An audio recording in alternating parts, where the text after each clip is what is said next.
наврӯзи имсоларо мардуми меҳмоннавози ноҳияи Рашт бо баргузории мусобиқаи анъанавии гӯштини суннатӣ истиқбол гирифтанд. қабл аз оғози рақобатҳои инфиродӣ, варзишгарони навраси ноҳия барои намоиш додани банду усулҳои гуногуни гӯштини миллӣ, лаҳзаҳои беҳтарини навъҳои якҳарбаи шарқӣ ва ҷолибияти амалҳои якчанд намудҳои гӯштинҳои дигар омода буданд.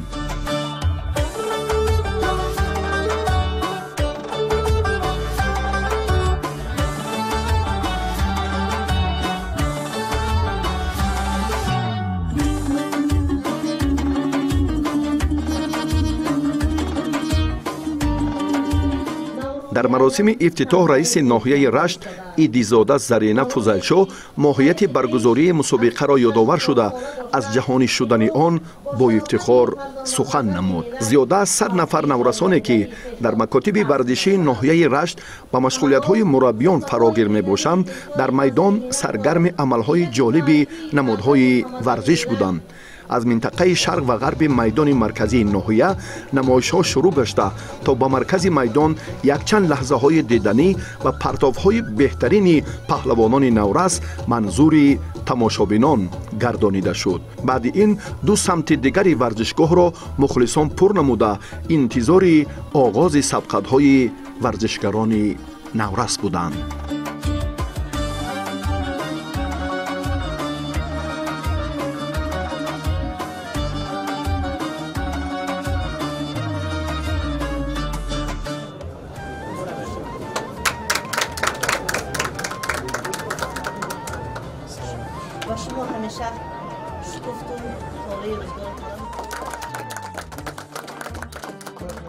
мақомоти иҷроияи ҳокимияти давлатии ноҳияи Рашт ва соҳибкорони инфиродии ин минтақаи зебои диёр дар оғоз барои собиқадорону устодони барҷастае ки саҳмашонро дар рушду нумӯи варзиши ноҳия гузоштанд ва имрӯзҳо давлати пирӣ меронанд, инъому тӯҳфаҳои идонаи наврӯзи байналмилалиро дар фазои мутантан тақдим намуданд.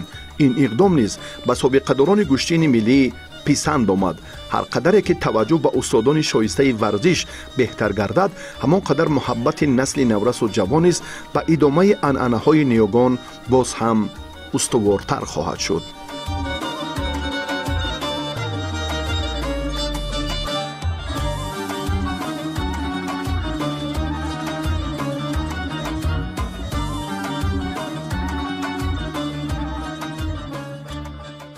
мо миннатдор аз ҳамин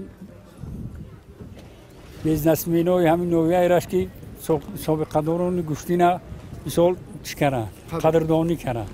як умр шукронаи озодиву шукронаи ободии ватана дорем. дуо менем ки доимо ватан гулгулшукуфон бошаву обод бошаву доимо дар хонадони тоҷик شادی و خرسندی و تبسم باشد. امین آرامی و آبادی بود که چنین معرکه های کشتین و بزکشی بود در تاجیکستان. همه معرکه ها به درجه عالیش مثال برپا میگرده. ما باید گذشتگان رو یاد کنیم، حرمت احترام کنیم. باید مقصد مثال سابقه دارا ما با تحفه‌های گرانبها هدیه کنیم برای که مثال هیچگاه آنها فراموش نمیشوند.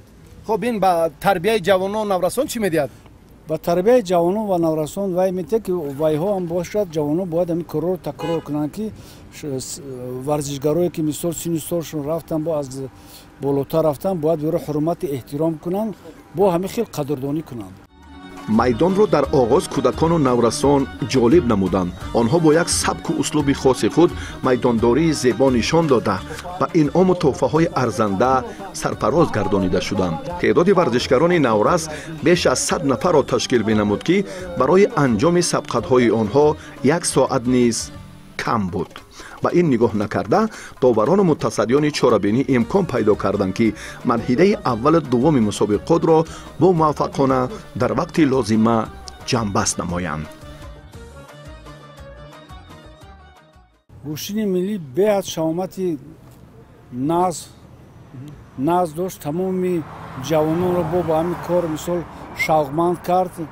оянда бо бисёр ҳамин варзишгарони мо дар ҳудуди тоҷикистон бисёр мешаванд, ба ҳар як корои бемаънӣ даст намезананд. кӯдаконам хуб ҳунарнамоӣ карданд, тамошо кардем. навҷавонон ва кӯдаконе ки дар ин ҷо гӯштин гирифтанд хеле хуб сабқат карданд, мо тамошо кардем ва оянда иншоаллоҳ ки онҳорам дар мусобиқаҳои дигар баромад мекунанд ва шаъни шарафи тоҷикистонро дар арсаи байналмилалӣ парчами моро баланд мебардоранд. мо дар рафти мусобиқа партовҳои ҷолиби варзишгарони умедбахши мамлакатро шоҳид шудем. абдурауф комил ва сайдакбар лоиқзодаҳо аз ҳисоби комёбиҳои пай дар пайи худ сазовори тӯҳфаҳои арзанда шуданд. дар ин давом боз чандин чеҳраҳои нави гӯштини миллӣ аз ноҳияҳои тоҷикободу лағш, сангвору нуробод ва шаҳри роғун маҳорати болои худро нишон дода тавонистанд. дар марҳилаи дуюми сабқатҳо ҷавонони зиёдро дидем ки майдондориашон нисбат ба солҳои қаблӣ ба куллӣ фарқкунанда буд. ин аз як ҷиҳат аз тамринҳои пайваста вобастагӣ дошта бошад, аз ҷиҳати дигар баргузории мусобиқаҳои зиёд низ ба афзоиши малакаи онҳо сабаб шуда метавонад.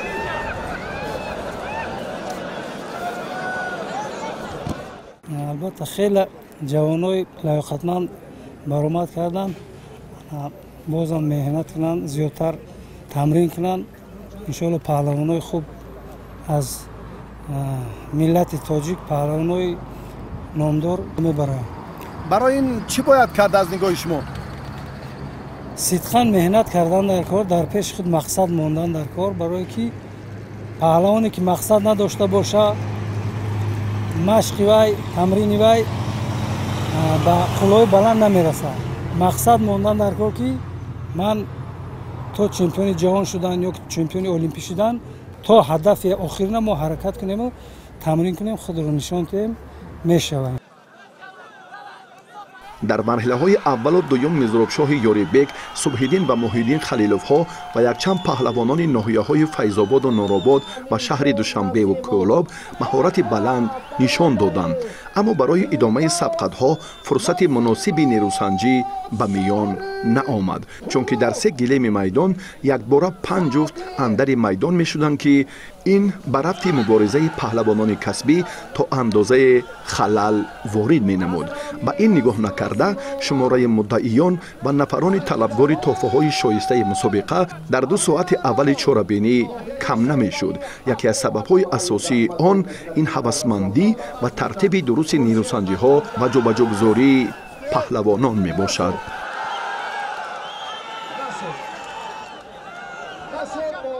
хело хушҳол шудем ки имрӯз дар фазои идонаи наврӯзӣ мардуми ноҳияи рашт наврӯзи аҷдодиро дар сатҳи олӣ гузаронданд. паҳлавонҳо аз тамоми шаҳру ноҳияҳои ҷумҳурӣ ташриф оварда буданд. ин ҳама аз тинҷию амонии истиқлолияти давлатии ҷумҳурии тоҷикистон мебарад ки имрӯз бо шарофияти пешвои муаззами миллат муҳтарам ҷаноби олӣ гӯштинҳои наврӯзӣ дар саросари тоҷикистон рафта истода аст. мо хушҳолем мардуми ноҳияи Рашт ки имрӯз дар ноҳияи мо чунин гӯштини бошукӯҳ баргузор гардид. дигар бора ба майдон омадани варзишгари навраси ноҳияи Ховалин Усмон Толибов бесабаб набуд, чунки атрофиён ва мутасаддиёни чорабинии идона мушоҳида намуданд ки ин навраси ноҳияи кӯҳистони дурдаст маҳорати фавқулода дошта дар иҷрои усули сарикит аз ҳамаи ҳамсолонаш ба куллӣ фарқкунанда мебошад. Шарафҷон Бобоҷонов масъули тоҳфаҳои мусобиқот ба ҳамин нуқта таваҷҷӯҳ намуда шоҳҷоизаро миёни рақобатҳои наврасони то 8 сола таъсис дод ки онро дар фурсати кӯтоҳ Усмон Толибов моли худ намуд.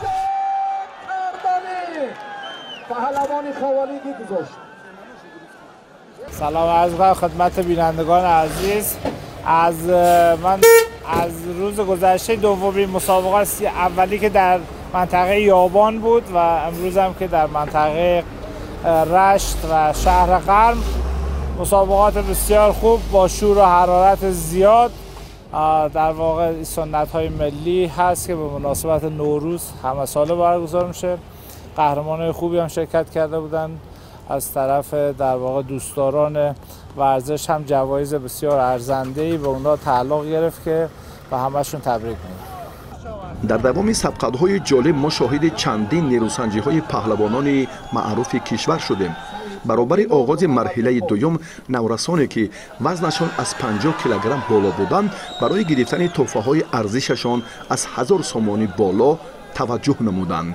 ترتیب جایزه سپاری هم تقاضا میکرد که نفران ارزنده را مسئولین چاره‌بینی اعتبار دهند، چون که بدون معین نمودن غلبه های هر یک ورزشگر در دورهای اول، دوم و سوم امکانیت دریافت نفران سزاوار برای تلاش مرحله های بعدی جهت به دست آوردن تحفه های قیمتناک از قبیل اشتر و چاره‌های کلان و میده زیاد امکان ناپذیر میشد. گوشتین به حد در سطح عالی و مکافات‌های خوب به همه پهلوانان پیشنهاد شد. من آینده فکر میکنم که وزنهای مطلق میگیرن، حتما باید از روی پایده گوشتنی تاجیکی گیرن که همه نوزیکا رو بین‌الملل گیرن و غالب رو معین کنن در مدتی من 5 دقیقه یا 10 دقیقه اینا خوبتر میشه، چون که خیلی لازم هستن که از گوشتین میگریزن، همینا رو بین‌الملل آگاهی تیان خوبتر میشه از روی قاعده گوشتین تاجیکی ملی. با میدان آمدن جانانه نظر و از نگاه برخی از هواداران گوشتین ملی تصادفی می نمود، ولی صنعت بلند هنر میدان و تلاش های پی در پی گلدختر شهر کولاب اندیشه های آنها را باطل ساخت. جانانه با 4 حریفش دست بالا شده این آنهای ارزنده مسابقات را به دست آورد. مقامات اجرایی حاکمیت دولتی ناحیه رشت برای اشتراک فعالانه عضو منتخب تاجیکستان اوید به ورزش‌های گوشتنگیری و کمربندی جانانه نظر آورد و مکافات ارزنده قدردانی کرد. همچنین صاحبکار موفق کشور رحیم باباجانوف نیز برای در سطح بلند هنرنمایی نمودن و دست بالا گردیدن جانانه در مقابل پسران جایزه عالی بانوان را که 10,000 سومانی را تشکیل میداد به او تقدیم نمود. دخترها جلب شدن این یک تشبثکاری بود فکر میکنم. بله، به هر حال برای اینکه یک ورزش در عرصه بین‌المللی رشد پیدا کنه باید در واقع برابری زن و مرد توش رخ بده. ما در فدراسیون بین‌المللی گوشتنگیری شروع کردیم این در واقع وزن‌های خانم‌ها الان یکی بیشتر از آقایون هم هست، یعنی 8 وزن خانم‌ها هست و 7 وزن آقایون. من فکر بکنم که در سالهای آینده به سرعت تعداد خانم‌هایی که در رشته گوشتنگیری فعالیت می‌کنند هم زیاد میشه. در این برابر با 21 نفر استادان برجسته مربیان شایسته ورزش جمهوری تاجیکستان که از مناطق کشور و ناحیه آوازدار رشتان زمین تشریف آورده بودند تحفه‌های ایدانه و مکافات‌های پولی در فضای تنتنوی تقدیم کرده شد که این عامل جهت تحکیم بخشی کاری فردای مربیان ناحیه رشت و قدرشناسی این چهره‌های اصیل سابق گوشتین ملی تاجیکی باز هم زمینه استوار به وجود می آورد. پیش از همه ما سپاسگزاریم که جناب عالی محترم امام علی رحمان یک فضای بسیار ایدانه به ما آراسته است. ببینید که مردم بسیار خرسند است. چهره مردم چهره آفتابی است، چهره خرسندی است. این را ما سپاسگزار از جناب عالی پیشوای ملت محترم امام علی رحمان هستیم. و ببینید که رئیس شهر دوشنبه یک تصمیم گرفت که هم لباس زیبای تاجیکانه و گوشتین ملی را در عرصه بین المللی جهانی کرد. جناب عالی نوروز را جهانی کرد. ببینید ما چقدر پیشوای معظم داریم. ما باید در اطراف پیشوای خودمون جمع شویم و دائم بگیم که تاجیکستان به پیش و پیش و پیش. باعث افتخار است که در رفت مسابقات با نفوذ لباس‌های ملی گوشتین اجدادی ما هم معرفی گردیدند. کاتب گنرالی فدراسیای گوشتینگیری جمهوری تاجیکستان عبدالله سعید خوجایف برای هوسمندگردانی و جلب بیشتری جوانان و نورسان جمع لباس‌های ملی را به دستاندرکاران و ورزشکاران نامور تقدیم نمودند. لباس‌های ملی را دو تن ورزشکار معروف ناحیه رشت زمین شرف باباجانوف و محمد صفا لایقوف معرفی کردند که طرز لباسپوشی و رسم و آیین و عنعنه‌های سنتی و ارزش‌گذاری به ارزش‌های بزرگ ملی در لباس‌های ملی رمزهای دولتی و ارزش‌گذاری به مقدسات ملی بر اعلی عیان می‌گردد. اگر چنین چاره‌بینی‌ها و سطح باشکوه معرفی در دیگر منطقه‌ها هم برگزار کرده شود، آنگاه می‌توانیم که از این لباس‌های ملی اجدادی گوشتینگیری افتخار کنیم و آن را هم به عالمیان دیگرباره با شهرت و منزلت و نفوذ بزرگش معرفی سازیم.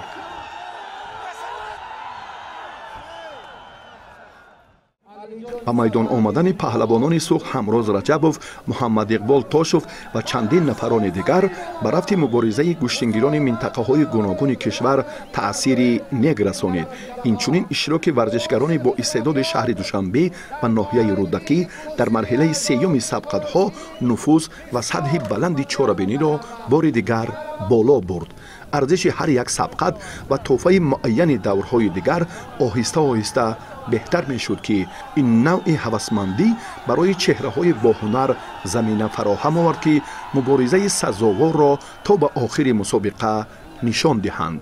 نکته دیگری فرق کننده آن بود که در برابر این انعام‌ها شرفجان باباجانوف برای پرتافت‌های جالب پیش از مهلت وقت تحفه‌های خاطروی قیمتناک را تأسیس داد که در رفت مسابقه 5 نفر پهلوان میدان گوشتینی رشت آنها را مال خود نمودند.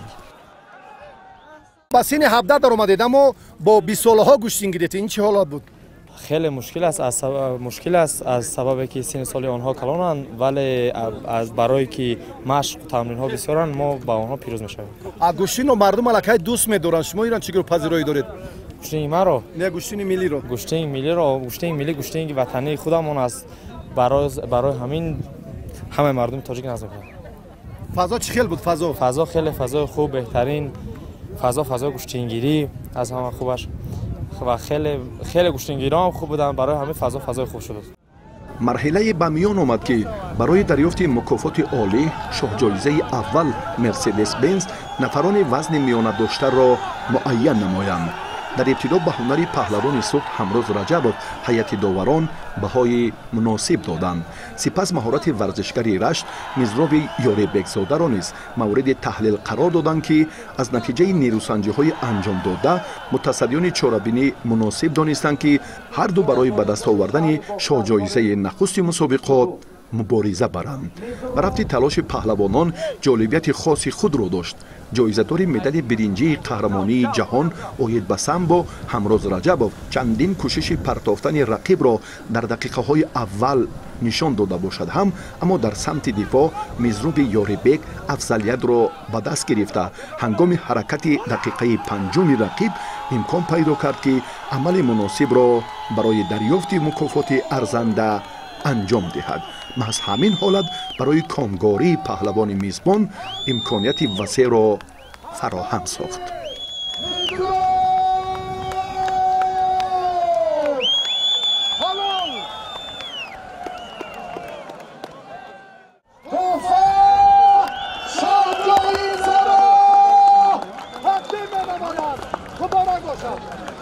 مراسم جایزه‌سپاری پهلوان غالب در فضای متنتن ادانه صورت گرفت که کلید شاه جایزه را و مزراب یاریبک رئیس حکومت ناحیه رشت ایدیزاده زرینه تقدیم نمود.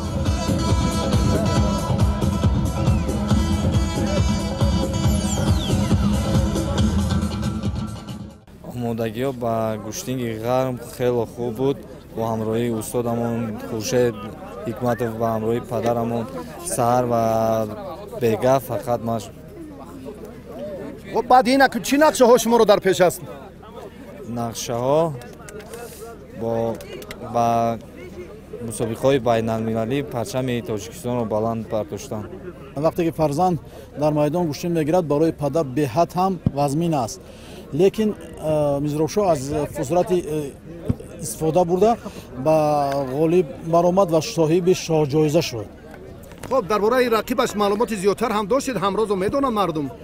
همراز یکی از پهلوانان بهترین جمهوری است و در گوشتین ملی در وزن 71 کیلوگرم 78 کیلوگرم دائما چمپیون تاجیکستان است و در سطح بین المللی خیلی هم برآمد خوب میکنه. با میدان آمدن مولا رجب خلیفیوف برای مخلصان گوشتین ملی بسیار شادی و فرح آورد، چون که این چهره در 2 سال آخر با سببهای جراحت برداشتنش نتوانست که میدانداری سزاوار نشان دهد. در روبروی او چندین نفران ارزنده برای مبارزه مکافات عالی دوم شاه جایزه مرسدس بنز آماده بودند.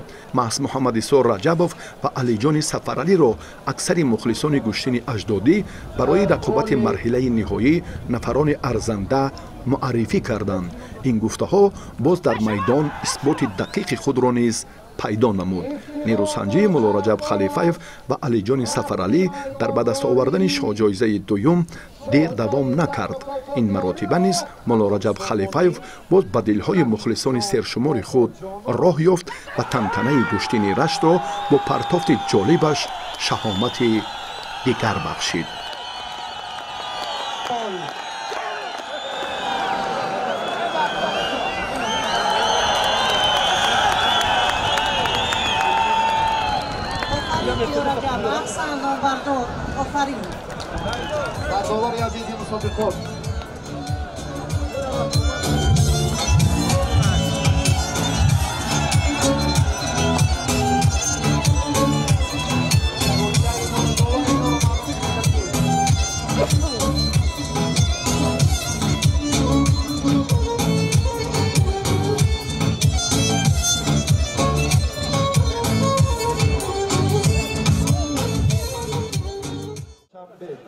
دوره سیوم رقابت اصلا میان نفران صورت گرفت که وزنشان از 90 کیلوگرم بالا بود. با این هیئت سعید مومن شو محمدوف، فردوس نسیموف، سعید جمال علی مردانوف، خورشید مجیدوف، شکر محمد میرمحمدوف، کرامت الله حکیموف، اسرائیل رحیموف و چندین نفران دیگر شامل بودند. سعید مومن شو محمدوف در یک دور به آسانی پیروزی را موفق شده به مرحله بعدی رفت، اما در 3 دور دیگر مقابل رقیبانش تلاش بیشتر کرده باشد هم، ولی نتیجه سبقت‌هایش مساوی خاتمه یافتند. این برایش امکان فراهم آورد که همچون مدعی شاه جایزه سیوم مسابقه به صدر بهترین ها رود. در گروه دیگر کرامت الله حکیموف قوه آزمایی خود را مقابل خورشید مجیدوف مساوی انجام داد. برای تلاش این ورزشگر همچون مدعی مکافات عالی امکان فراهم شد، ولی بنابر سبب نبودن افراد سزاوار او انتظار حل مسئله مذکور بود که در این راستا کمیته تدارکات به خلاصه آمد که هر دو را برای دریافت شاه جایزه بعدی به مردم معرفی نمایند.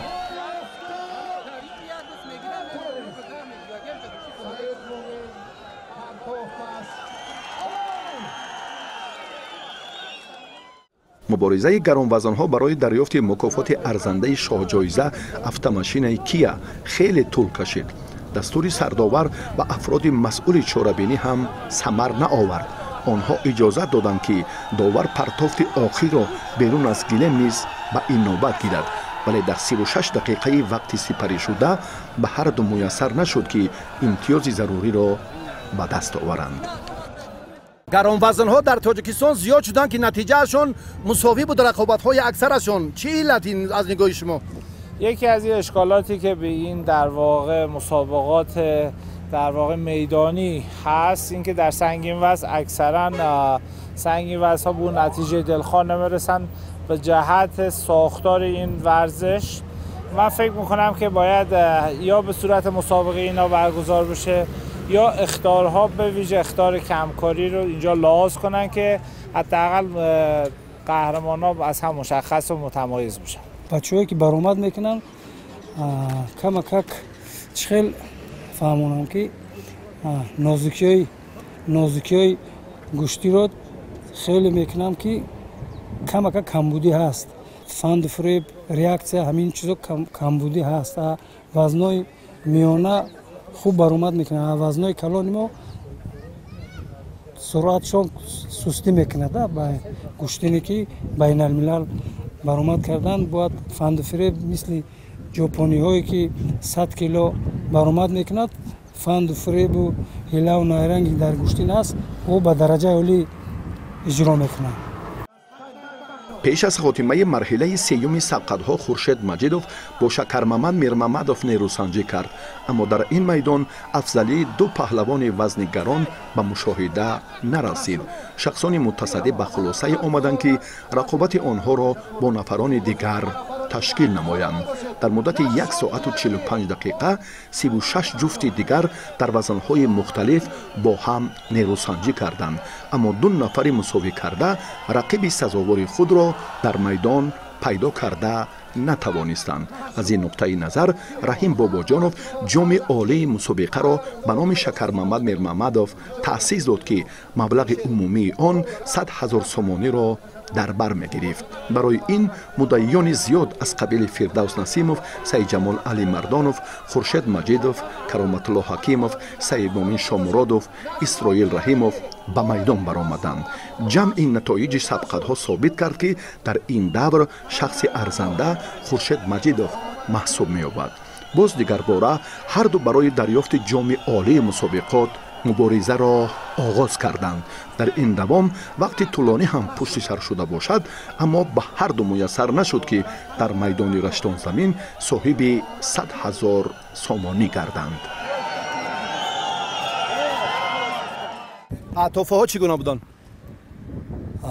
درباره توفه ها دیگر راستی من گپی ندارم. این توفه به نهایت یک توفه بود که دیگر ورزشگر یگام چیز رو چی کردن نمیتواند. این خیبود اون خیبود. شخصا من مینداری خود رو با همین کمیته که همین چورابی را گذراندم با صاحب کاران با همشون میرسوندم که چونین چورابی من بار اول دیدم. چونین مکافات ها رو در گوشتین خیلی همش تینجی دولت است که چونین چورابی ها چونین نوروزی ها چونین گوشتین ها میشه. خیلی ورزشگری بناموس حرکت فقط پیشروی دیگه یگام چی مونیاش کرده نمیتونه برای ورزشگر مشق نتیجه تمام. درباره وقت چی گفتنی هستی؟ خوب است که وقت مونن یا همین خیلی طول کشد؟ گوشتینی ملی ما همین اول که به وقت بودم برای من شخصا به وقت مسابقه خوش. کی را دیدید از نگاه شما که بهتر بود جوانو؟ از جوانان گوشتینی خوب رو خد اینجا ما مولا رجب خلیفه رو دیدیم که خیلی سزاوار شجاعت او رو تبریک میکنیم و دیگر رو در اینجا دیگر همه مساوی شد. یکم چهره نوی ندیدم که من گوشتی میشه لذت بریم. سببش رو در چی میبینید که بیشتر مساوی ها با قید گرفته شدن؟ سببش رو اگه فکری من که هر حریفی که قوازمایی میکنی شخصا من قوازمایی کردم با 3 حریف خود از گوشتین و من با خبر بودم. اونا هم شاید از گوشتین یکدیگر با خبر بودن برای همین قین مساوی بسیار شد. بعد نتیجه ببرار 2 تن از ورزشگری ورزیده مملکت پیشنهاد گردید که مبارزه جایزه عالی مسابقه که به نام شکرممد میرممدوف گذاشته شده بود ادامه یابد. در این مرحله باز کرامت الله حکیموف پیدا گشت که همه یکدلانه نیروسنجی او را با میرممدوف دستگیری نمودند. این سبقت آخرین مسابقه بسیار پهلوهای مشخص پهلوانی و نازگی‌های گوشتین اجدادی را دیگر باره نشان داد. تلاش هر دو ورزشگر نامی جمهوری که طولانی ترین سبقت مسابقه به حساب می رفت نتیجه دلخواه به بار آورده نتوانست. به این نگاه نکرده در فرجام چاره‌بینی کمیته تدارکات به هر دو ورزشگر مکافات پولی تقدیم نمود و با همین شور و ولوله مخلصان هم به بالا رفته چاره‌بینی ایدانه مردم رشتان زمین با شکوه و نصرت و جلال خاصه حسنی انجام پذیرفت. امروز سبقت ما را با برادر ما شکر محمد خیلی قدردانی خوب کردند و منتداری خوش را بیان میکنم یک بار دیگر به اساسگزار صلح و وحدت پیشوای ملت محترم امام علی رحمان و رئیس شهر دوشنبه رستم امام علی که گوشتین ملی را دستگیری میکنند و به سطح جهانی برداشتند. تشکر زیاد. در دو شاه جایزه رقابت کرده لیکن بکس اومد نکرد. اینا چگونه بیان میکنی؟ مهنت را زیادتر کردن در کار، همش بهر کوشش و تلاش می باشد. تمرین ها را زیادتر کرده و اومده در اینجا تابع تماشابینان را برداریم.